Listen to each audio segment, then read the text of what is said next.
In this episode, I'm opportune to sit with a father and his son who co-authored a book titled What the F is Next. Welcome to the show, David and Colton. How are you doing? Hey, Toby. Thanks for having us. Doing well today. Likewise. Doing fine. Thank you for having us. And you? Thank you so much. I'm doing good, and I'm looking forward to learning so much from you. I'm looking forward to learning so much from a father and his son, and everything that you've put into your book, basically. And yeah, it's a wonderful day, and it's a wonderful time to learn about life and learn from your experiences. A combined, effort placed into this book to help people improve their lives, and that's why I'm super excited to be having this soulful conversation because David is described as a true force of transformation and intention. So I'd like to start with David, first of all. David, what inspired you to transform lives for over 3 decades through counseling, coaching, and consulting? Yeah, I don't know. It's been something that has been definitely important to me. And so I've, focused on that for most of my career and have really, just really enjoy having that experience with people and helping them have a transformative journey and try to provide the tools for them to do that. I think that for maybe a lot of people, it's an abstract notion about how you can live a more empowered life. But kind of in my research have determined that the no fret way is to have a positive intention about what you want to have happen. And if you do that, you can more or less have an autopilot to have it happen. So that's been my focus for probably the last 20 or 30 years. Yes, that's awesome. Helping people to transform their life and helping them to achieve their goals. And we'll go even into more detail about this through the course of talking about your book and talking about what we have planned for this conversation. But I always like to learn also from Colton, because you also have a very extensive experience in event production, music promotion, digital growth marketing, and more. Like, you've done a lot. What would you say are your biggest lessons that you've learned in all your years of experience? Yeah, and it definitely relates to intention. It is to continue to evaluate what you want and if what you're doing is serving you, I would say. So that's a big part of like what this book is all about. Is what the F is next is a tool to consistently evaluate where you're at in life and make sure that it's serving you. I've done a lot of different things in careers and travels and lived a lot of places, and it's just always important to keep checking in. So I'd say that's right. Yes, keep checking in and be intentional. And that's also at the backbone of your book also. And we're going to talk about that already right now, because I'm super excited to be talking about this. And I really want to learn about your book. So can you tell us more about the book already? I know you've already brushed through it a little bit. Can you tell us about the book and also the importance of sharing a father-son perspective while writing the book and, in the course of processing and, putting the book together? Yeah, totally. So, the book is built off of my dad's 30 years, as you mentioned, work in professional development, life coaching, etc., helping organizations and individuals figure out what's next in their life. He published a book called Everyday Visionary 7 years ago, alongside a workbook called The Field Guide for What's Next. And I filled out the field guide myself about 7 years ago and didn't really think about it. Just filled it out, put it on the shelf.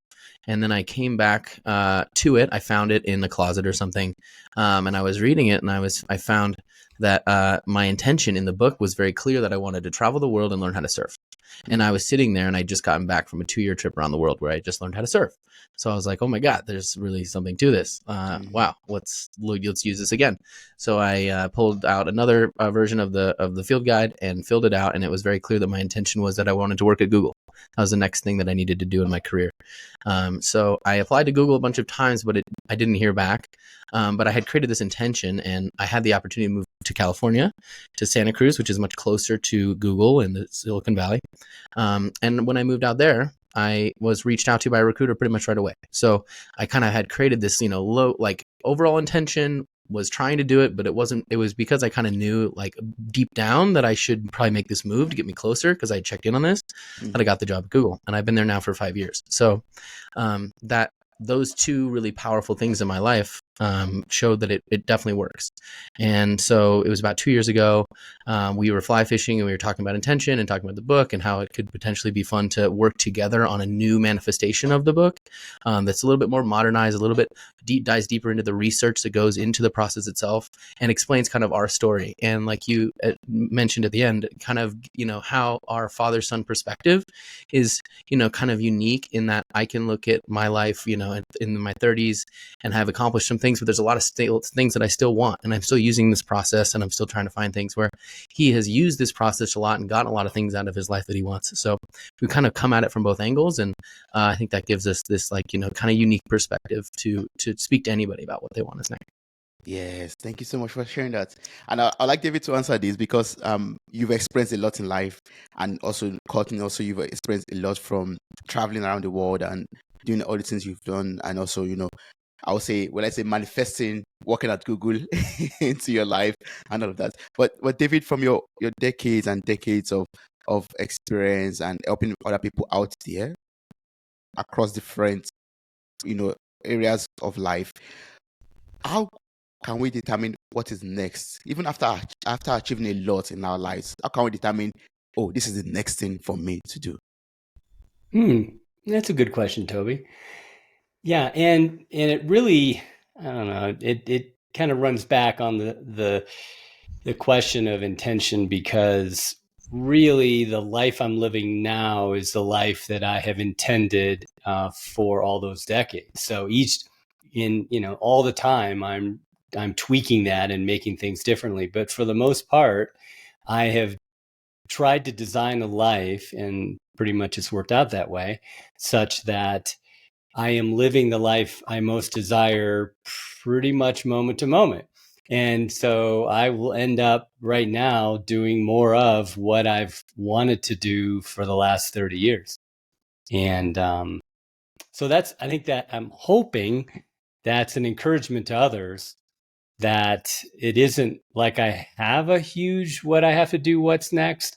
If there's one thing that's there, and that would be, as part of this journey that Colton and I have had, we decided to both bring our perspectives on intention, bring my research on intention, and write the book. And we were kind of like, well, this is good. We've done it. We've written the book and provided people this tool. Well, we've now realized, probably from some of the feedback that we've gotten in our own analyzing of our result, we've come to realize that what people need is they need a little bit more coaching and support and accountability to actually do this on their own.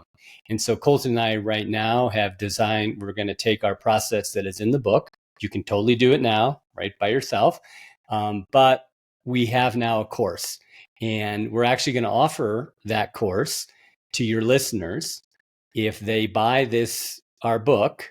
And they can do that by going to our website, What the F is Next, or they can go to Amazon and buy the book. If they buy the book, and on our website, it indicates where they heard about us. And if they say they've heard about this on Mirror Talk, we are going to offer what is a $225 course for no cost at all, for having listened to your podcast. And so we're hoping that's my what's next, is to oversee this course of what's next for other people. I love the answer with that example. So I'll place a link to your website in the show notes of this episode. So after listening to this, everyone knows what next is basically to click on the link or copy the link and get the book and follow up with the course.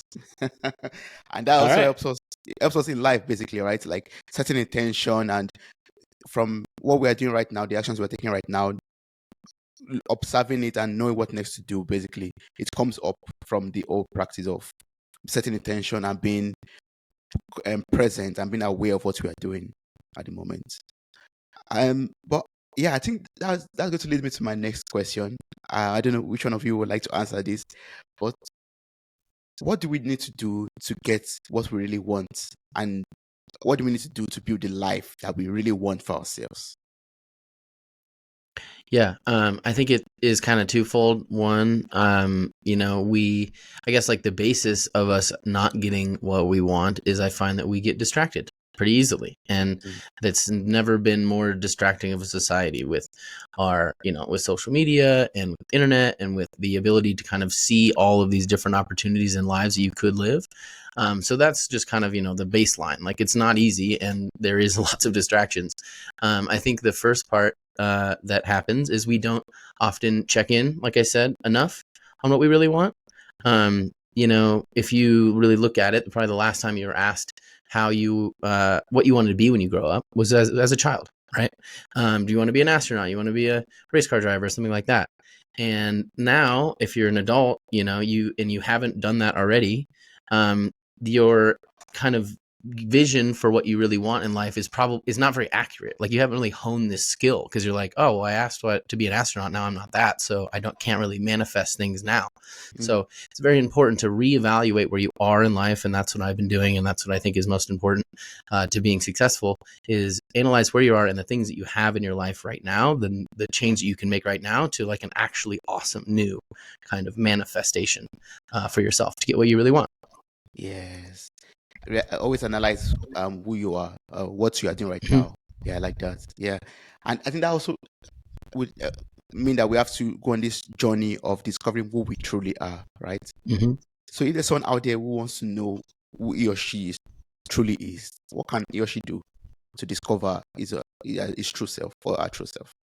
Yeah, that's and I think that's kind of a differentiating factor with our book and process, is that we focus on one area of your life.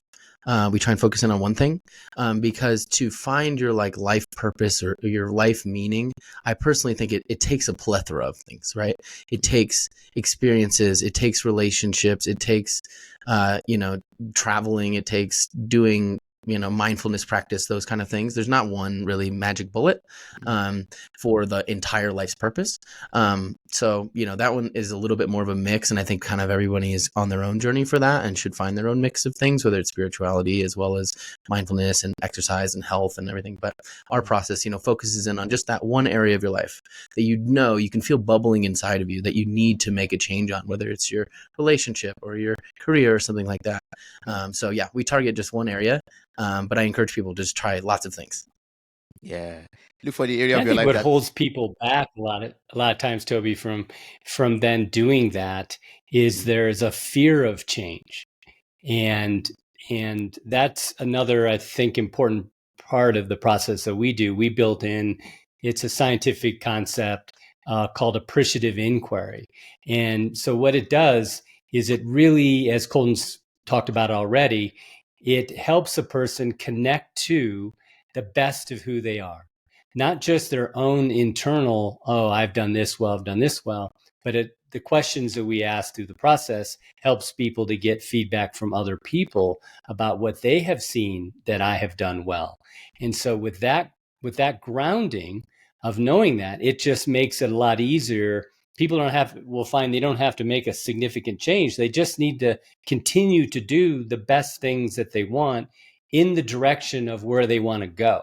So there isn't a whole relearning that has to take place in the process. We really try to make this, as I said, it's a no fret process, meaning that once you create a good, well-grounded intention, you're going to make a transformative journey. It's going to happen. And you don't have to worry that it's not going to happen, because it will. It will happen. I love what you said at the beginning, the fear of change. We have to let's go of the fear of change. I like that, and learn to unlearn the things that are holding you back from moving forward in life. And be intentional about moving forward in life. I'm going over that. I'm going over that lesson from this episode. Yeah. And earlier, Colton, you talked about distractions, and your book also touches this also, and teaches us like some techniques that we could use to find our center and remove distractions. I don't know if you would like to share some of them with us. Yeah, one of them is to check in on where you're at right now. Another one is that you can often have conflicting intentions. I think this is probably the most important one to explain, and that this happens to everybody. You have an intention that seems to counteract the other. My favorite example of this is, let's say that you want to have more free time, but then you also would like to buy a sports car. So it's seemingly that you would need to work more to be able to buy a sports car. And so those are conflicting intentions, right? But if you dig deeper into what it is that you really want, you will find that maybe it's not owning a sports car. It's actually just having more flexibility and potentially driving a sports car sometimes. So if you dive deeper into that, you find that potentially instead of going out and spending a bunch of money on a sports car, you could look and maybe rent a sports car for the long weekend, or you could borrow a sports car from a friend. And you could also just have a conversation with your work saying that like, hey, I have this intention. It really means a lot to me. I would love if I could work from home on Friday, or, take a Friday off and maybe like work an extra weekend or something to enable yourself to actually get what it is that you really want. That is that freedom and that, ability to do kind of what you want. Without having to work more. So that's a key one. It's really about diving in deeper to what like core intentions are, instead of just kind of the more superficial things that we all get caught up in. Dive deeper. Like David wants to say something to that. And I would add to that yeah. I would add to that a tool that intention is just a tool that everybody has in their toolbox. And to Colton's point, they just don't use it enough, and they haven't maybe have a process to do it more accurately. I have this little question that sometimes I ask friends, and I had a friend that I was playing golf with, and I asked her, I said, okay, so on a scale of 1 to 100, 100 meaning that you've always fulfilled your important intentions, and a 1 meaning that you haven't been successful at all. Where do you think you fit on that scale? And so she thought about it for a bit and said, I think I've fulfilled my important intentions maybe 90% of the time. And so I said, well, that sounds really great. And so, in golf, then you just get these little snippets of conversation, and then she went off to hit her ball, and I hit mine. And then we went back. I was waiting on the tee box to tee off. And she comes running up to me and she goes, David, I can't believe it that you reminded me that I have used intention in my life. And so many times it's happened almost 1 for 1. If I wanted to buy a particular house, it happened. If I wanted to have a particular job, it happened. So she said that I just haven't given it much thought, but now that I have, I'm going to start using it more often. And I think that is what's really important about what we're talking about is everybody has used intention. Everybody has had success at it. They just have not taken the time to have their own process or a process to sort that out. Yeah. And just to pick up on what you just said right now, is there a way to define a process or to find the direction to go in life in order to, maybe first of all, find out what our intentions are, and secondly, to be able to go ahead to achieve that goal that we set for ourselves? Well, we've kind of talked about it a little bit already, and the first step is what we talked about is that appreciative inquiry. So we have we call step 1, which is really helping people. We give them 20 questions, and those questions are meant to help a person get really grounded in all the positive aspects of who they are, what they've done, and in that process, people become very clear on what are the things that are important to them, what are the skills they have to make that happen. So from that process, then it's a matter of then creating a clear and specific intention. And so that's the next step of the process. And then lastly, it's very important that a person has some way to integrate it into their life. And so we have a number of tools, scientifically backed tools to help a person make that happen. Oh yeah, that's good. That's nice. So I encourage everyone out there to pick up the book, and go through these 20 questions, and or through the course also. I think the course could also be very helpful to help them truly get on that path and find a process, a way to even define their intentions in life. Because right now, as we're having this conversation, I'm having this thought that a lot of listeners right now be asking, oh, what's my intention in life? I mean, I want to get somewhere in life.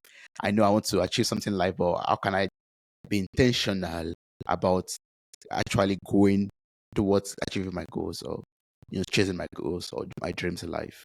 Yeah, that would be very helpful. Yeah. So I would just like to know, your book also touches on emotional intelligence, and I believe emotional intelligence is very, very important.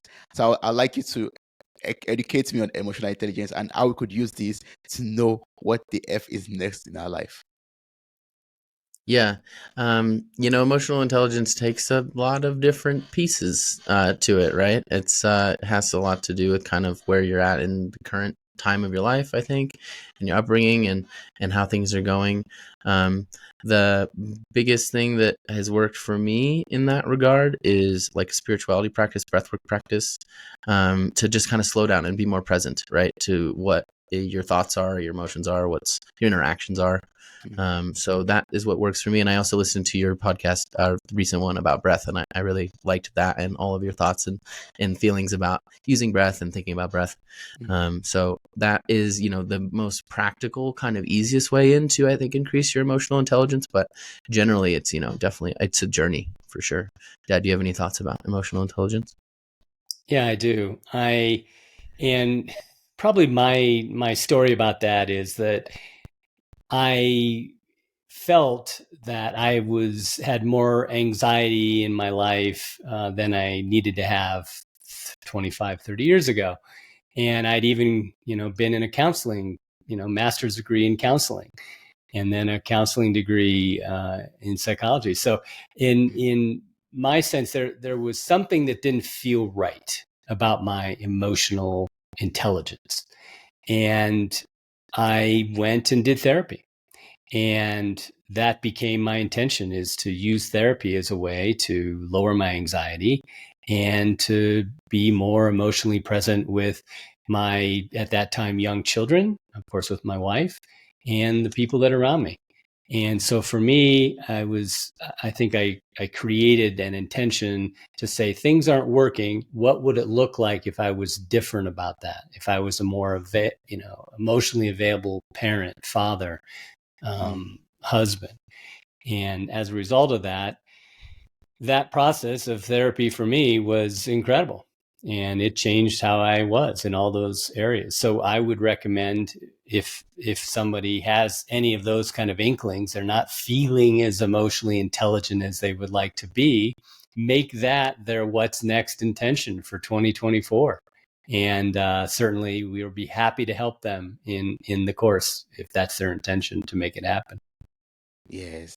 And also from your book also encourages people to actually put pen on paper and write things down. And Colton talked about that, when writing down his plans for the year, like for example, no, not for the year, but saying, okay, next thing for me is to maybe learn something, and you look back and you're like, oh yeah, I did it already.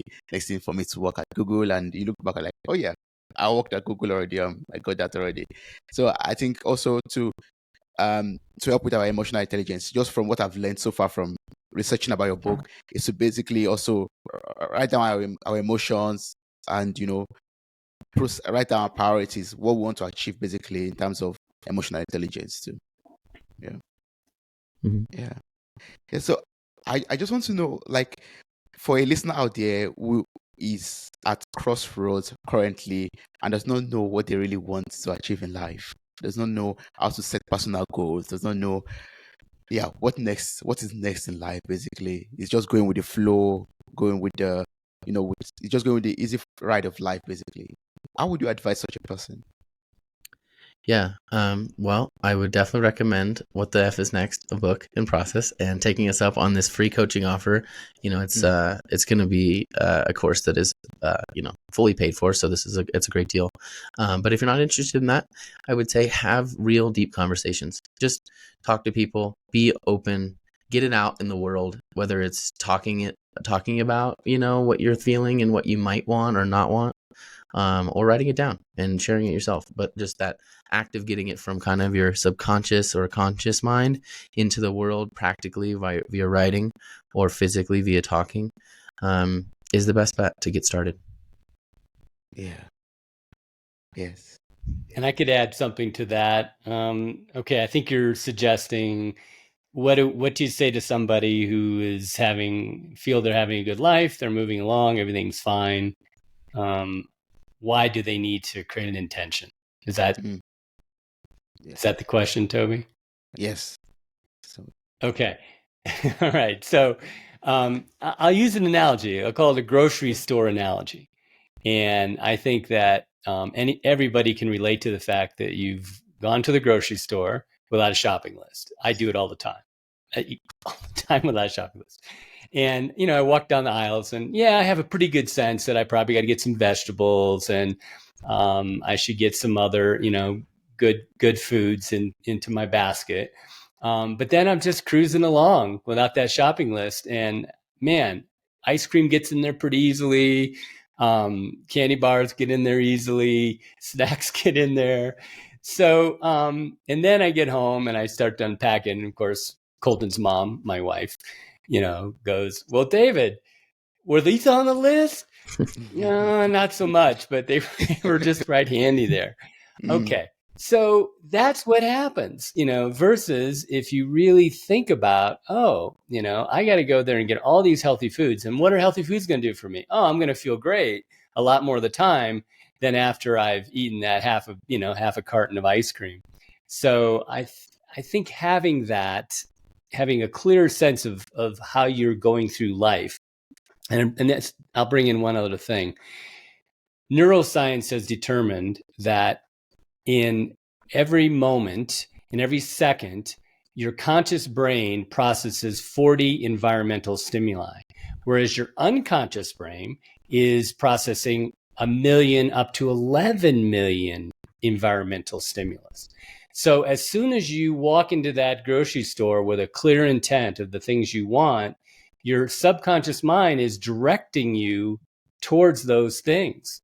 And so we've just got a built-in autopilot to help us make our lives better and better and better. And we just have to harness it. And that's where intention is a powerful tool. Yeah. I mean, if there's nothing else to take on from this conversation, one thing for sure is to learn how to be intentional. That's one thing that Yes. has been buttressed on a lot in this conversation, and I'm really grateful to you, Colton and David, for sharing this book with the world and helping people to want to become better, and also helping them to know what is next for them in life. Like, there's always more to achieve in life. There's always more to do. You can always improve yourself. You can always aim for higher levels, and your book basically helps people to go on that journey of improving their lives and becoming better. Yeah. So, and Toby, I have a question for you. Yes. What the F is next for you, man? What's coming up? What are you thinking about? What are you working on? Oh, awesome. So currently I launched a book, and my next thing basically is to reach out to more people with this podcast and also share wonderful messages like this with more people. That's the next thing for me. Like, expanding my outreach is the next thing for me. Awesome. Yes. Thank you so much for that question. You put me on the spot right there. So for anyone out there who wants to connect with you and maybe work more with you, apart from connecting your website and taking the course, are there other ways to reach out to you? Yeah, it's thefisnext.com. You can find our book there. You can also find the offer for the free coaching in the beginning of the next year or the new year. Awesome. That's good. So I'll place this in the show notes of the episode one more time, please. So if you're interested in this, click on it, and make use of the free course, and know what is next for you in the new year also. Is there anything you would like to still talk about that we didn't touch in this conversation? I think that's a pretty good overview. Thank you so much for having us. Awesome. That's great. Thank you so much. Thank you so much. I really enjoyed speaking with you, and this was so wonderful. I've learned so much, and after this, I'm actually going to reflect on a lot of things. I'm like, let me really write things down and plan my life and know what is actually next for me. Thank you so much for that. Nice.